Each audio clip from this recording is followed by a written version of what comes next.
My name is Tonya Singer, and I live in Northern California. I first learned about slavery in my family in 2016. I was already in my 40s.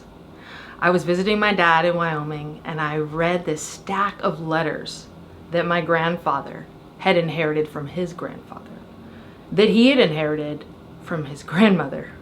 So they're typed letters, retyped from the late 1700s. And in these letters, I came to know my ancestors for the first time. John Moffat, my 7 times great-grandfather, and his son, Samuel Moffat, my 6 times great-grandfather. And I learned in one of these letters that they enslaved 2 people. I was shocked. And then I was outraged that I was shocked.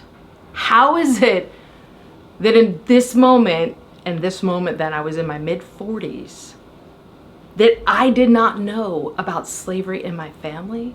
And worse, I did not know about slavery in New England. I'm highly educated, K-12, university, post-university. And I also asked other people in my family, everyone alive at this time. My grandparents had already passed, but asking my father's generation, asking cousins, nobody knew this history. Now, as an educator, this outraged me. There's just no excuse for that kind of ignorance. And it wasn't by choice. We didn't learn it. So the first thing I did was set out to learn the truth. Who were my ancestors? Who did they enslave? Those 2 people who were not named in the letters are Sambo and Gambia.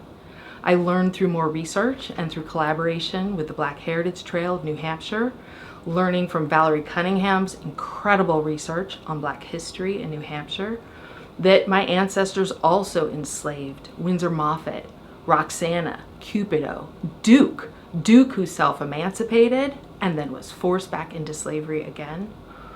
Prince Whipple was enslaved by an uncle in the same household. Prince Whipple and Windsor Moffat together were gathered with 20 men who were all born in Africa, who were all enslaved in Portsmouth, New Hampshire, and they co-wrote a petition for freedom to petition the government to end slavery, that my ancestors and all the white people benefiting from slavery in New Hampshire ignored. I learned this history by seeking truth. What do I do to make amends? It really begins with seeking truth, which I'm still doing, and speaking truth, and collaborating with organizations, Black-led organizations like the Black Heritage Trail of New Hampshire, who are doing incredible work in the state that is truly relevant to the entire nation on telling a true and fuller, inclusive history of this country.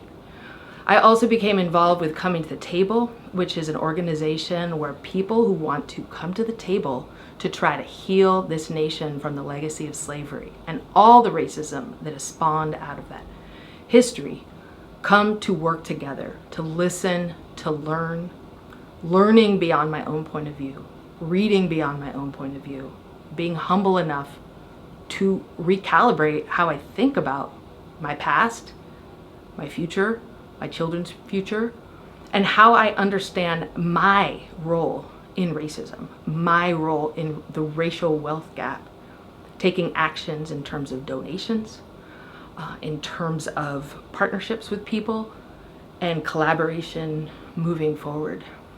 Through this work, I do want to say, in the spirit of speaking truth, I learned it's not just about those 2 enslavers, those 2 individuals who enslaved, I thought, 2 people.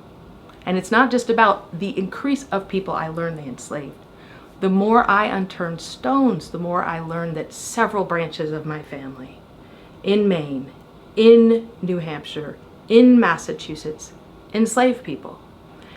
And 7 consecutive generations, when I look at the Moffats, 7 consecutive generations from the 1600s all the way to Juneteenth in the 1800s, 7 consecutive generations in New England directly profited from racial violence, from settler colonism, from building ships, generation building ships, next generation building ships and enslaving people, transatlantic trade, enslaving people, transatlantic trade. And then when slavery ended in my family, what I understand was when Prince Whipple was manumitted officially in 1784. The next 3 generations profited from buying cotton, sugar, rum from southern states and from the Caribbean. So part of the message that I think is really important is for people like me who grow up in California or New England or descended from New England. We're part of this story. We've benefited specifically from the legacy of slavery, and we need to be part of the healing and the solution moving forward.